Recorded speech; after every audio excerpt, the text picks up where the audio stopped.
As we walked our bikes out of the store munching on our candy, what befell our astounded eyes took some time to process and comprehend. In the direction of the mountain was a billowing of gray clouds, roiling and building quickly but softly, puffing up and out, roiling. As the churning gray mass built, the sun was shining on the left side of the eruption, creating a dynamic and dramatic shading from light gray to almost black. As the blast continued to mount, these tricks of light were changing everywhere in the ash cloud as the eruption continued to form. Because of the intensity and friction, lightning could be seen all over the freakish cloud. The biggest and most insane lightning I've ever seen. Some would travel like spider beasts along the side of this now massive cloud, scrambling from the base all along the face only to disappear at the top like some cheesy rope climbing stunt performer. Other lightning blasts were forceful giant bolts, stabbing out as if Zeus himself were administering the strikes. The oddest thing, looking back, is that there was no sound. The beauty and awe was unraveling itself before my very being, and here I was, not hearing a thing.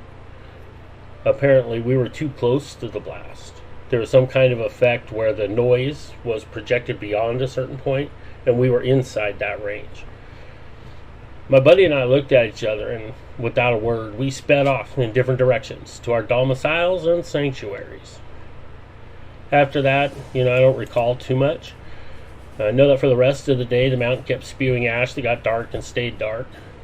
Since we lived on the back side of the blast, and the wind was blowing to the east, we didn't see too much ash compared to some other places. There was maybe a couple inches of ash, and it covered everything. People were wearing masks, but not everyone. I don't remember wearing one.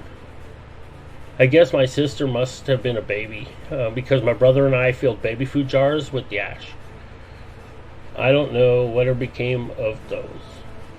My stepdad worked at a PVC plant and brought home some T-shaped plastic pipe, about an inch in diameter, that hooked up to a garden hose, so that you could spray the ash off the driveway and walkways.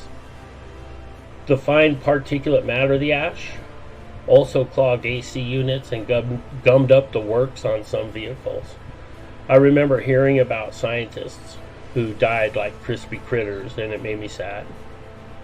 When it was all said and done, we didn't get nearly the ash that folks in eastern Washington and Idaho received, but the front row seat was awesome.